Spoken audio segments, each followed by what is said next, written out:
मैं आशुतोष कुमार फ्रॉम मेरिया middle school Danapur.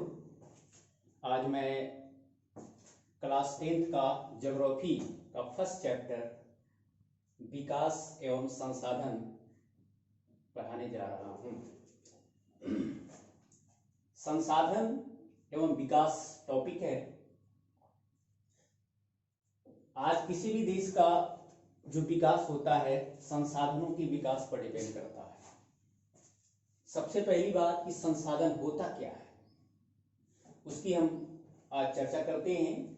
तो पर्यावरण में जो भी वस्तुएं उपलब्ध है जिनसे हमारी आवश्यकताओं की पूर्ति होती है और जिनको अपनी आवश्यकताओं की पूर्ति के लिए हम उपयोग में लाते हैं, उसके लिए हमारे पास संसाधन उपलब्ध होता है और यह आर्थिक और सांस्कृतिक रूप से मान्य होता है, उसी को संसाधन कहते हैं। जैसे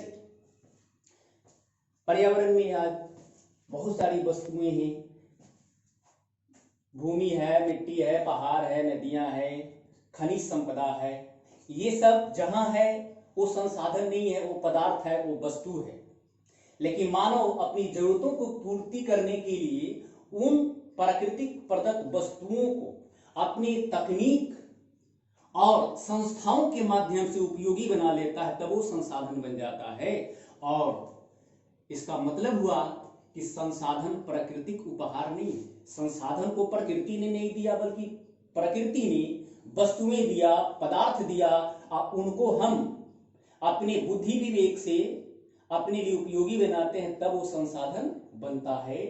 तो संसाधन मानवीय क्रियाओं का परिणाम है। संसाधन को मानव बनाता है। कैसे? तो मानव, यहाँ एक फिगर है, इसको आप गौर से देखें। मानव प्रकृति से यानी भौतिक पर्यावरण से क्या करता है? प्राकृतिक प्रदत्त वस्तुओं को अपने प्रौद्योगिकी से यानी तकनीक से उसको अपने लिए उपयोगी बना लेता है, तब वो संसाधन बनता है। तो मानव प्रकृति और प्रौद्योगिकी के तालमेल से संसाधन किसी पदार्थ को बना लेता है। उसमें आपको इसके तीव्र गति से आर्थिक विकास के लिए मानव क्या करता है? तो एक संस्थाएं बनाता है। संस्थाएं माने कल कारखाने। तो तीनों का अंतर संबंध, प्रकृति, प्रौद्योगिकी और संस्थाओं के बीच परस्पर अंतर संबंध ही संसाधन का विकास करता है। मानव क्या करता है? प्रकृति से वस्तुएं लेकर के अपना तकनीक लगा करके तकनीक के अनुसार फिर संस्थाएं कल कारखाने खोलता है, और तीनों के परस्पर अंतर संबंध से क्या हो जाता है?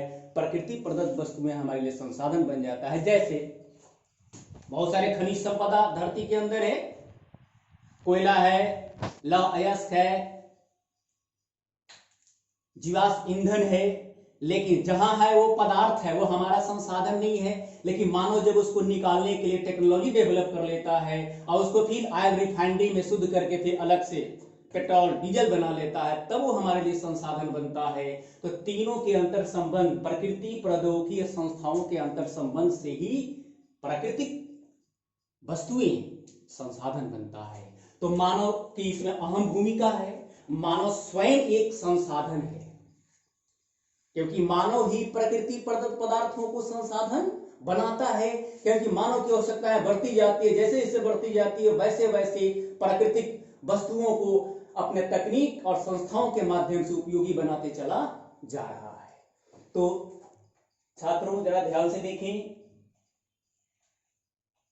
संसाधन होते नहीं, संसाधन बनाए जाते हैं। संसाधन प्राकृतिक उपहार नहीं, बल्कि ये मानवीय क्रियाओं का परिणाम है। इस दोनों के बीच में तकनीक और संस्थाओं का अंतर संबंध होता है। तो अब आगे हम लोग देखेंगे संसाधन के प्रकार कितने हैं। संसाधन के कई प्रकार हैं। पहली बात, प्रकार में हम 3 तरह का देख सकते हैं: प्राकृतिक संसाधन, मानव संसाधन, मानवकृत संसाधन। प्राकृतिक संसाधन जैसे भूमि है, मिट्टी है, जल है, पहाड़ है, नदियां हैं, या खनिज पदार्थ है, बहुत सारे हो सकते हैं। मानव संसाधन स्वयं मानव ही इन प्राकृतिक साधनों को अपने लिए उपयोगी बनाता है। तो मानव स्वयं क्या हो गया, एक संसाधन का अहम हिस्सा है। मानव नहीं होता तो प्राकृतिक पदार्थ बेकार पड़ा रहता। नदी के पास बहुत सारे बालू हैं, लेकिन उन बालुओं को जब शहर में लाया जाता है तो उसकी कीमत बढ़ जाती है, बिल्डिंग बन जाती है, ऑफिस बन जाती है। तो वहां मानव स्वयं एक संसाधन है। और मानव जब अपने तकनीक और प्राकृतिक पदार्थों के द्वारा कोई उपयोगी सामान बना लेता तो मानवकृत संसाधन हो जाता है। जैसे मकान ईंट बालू सीमेंट से बनता है, छड़ से बनता है। ये सब क्या है, मानवकृत संसाधन आ गया। मकान, कार्यालय, हवाई अड्डा, ये सब क्या है, मानवीय कृत हो गया। अब मानव के तीन प्रकार के हम संसाधनों को बांट सकते हैं। इनमें ये और ये छोड़कर चले तो प्राकृतिक संसाधन जो होते हैं इसके कई आधारों पर वर्गीकरण किया गया है। संसाधनों का वर्गीकरण कई आधारों पर किया जाता है। कौन सा संसाधन, प्राकृतिक संसाधन का। तो प्राकृतिक संसाधनों का वर्गीकरण कई आधारों पर किया जाता है। पहला है उत्पत्ति के आधार पर संसाधनों का वर्गीकरण। तो उत्पत्ति के आधार पर दो प्रकार के संसाधन होते हैं, जैव संसाधन, अजैव संसाधन। जैव संसाधन का मतलब हुआ जो सजीव वस्तुओं से बना हुआ है, जैसे फ्लोरा और फौना, वनस्पति जात या जंतु, जितने भी जीव जंतुएं हैं, चींटी से लेकर विशालकाय हाथी तक, वो सब क्या है, जैव संसाधन है। मत्स्य जीवन, जलीय जीव जितना है, पशुधन, धरती पर जितने प्रकार के पशु पाए जाते हैं, ये सब क्या है, जैव संसाधन का हिस्सा है। जैव संसाधन का इस्तेमाल हम सभी करते हैं, जैसे सब्जी, फल या जितनी प्रकार की हमारी खाद्य पदार्थ है, सब कहीं न कहीं देखा जाए तो सजीव से ही आते हैं, सजीव संसाधन से। जंतु, अंडा, मीट, मांस, मछली जो भी है, मछली, पशुधन, गाय, भैंस, सब दूध, मांस सब लेते हैं, तो सब हमारे लिए उपयोगी है। ये सब हो गए जैव संसाधन जिसमें जान हो, सजीव पदार्थों से बना है। दूसरा है अजैव संसाधन। अजैव का मतलब जो निर्जीव पदार्थों से बने हुए हैं, जिसमें कोई जान नहीं है, जैसे चट्टानें हो गया, धातुएं हो गया। बहुत सारी चट्टानें हैं, बिल्डिंग बनाते हैं तो चट्टान का गिट्टी से हम बिल्डिंग बनाते हैं, वो भी संसाधन है। धातुएं, लोहा, तांबा, अल्युमिनियम, जितनी प्रकार की धातुएं हैं, ये सब क्या है, अजैव है, इसमें कोई जान नहीं है, ये निर्जीव वस्तुओं से बने हुए। तो उत्पत्ति के आधार पर दो प्रकार के संसाधन, जैव, अजैव। लास्ट में पढ़ाने के बाद मैं सबका क्वेश्चन बताऊंगा, कैसे कैसे क्वेश्चन इस पर आ सकता है, इतने में कितना क्वेश्चन आएगा। अब दूसरा है समाप्यता के आधार पर। समाप्यता के आधार पर संसाधन होते हैं आपको कितने प्रकार के, दो प्रकार के।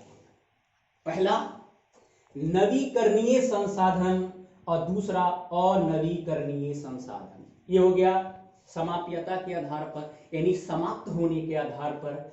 जैसे नवीकरणीय संसाधन, उस संसाधन को कहा जाता है जिसका इस्तेमाल हम बार बार कर सकते हैं, कभी वो खत्म नहीं होगा।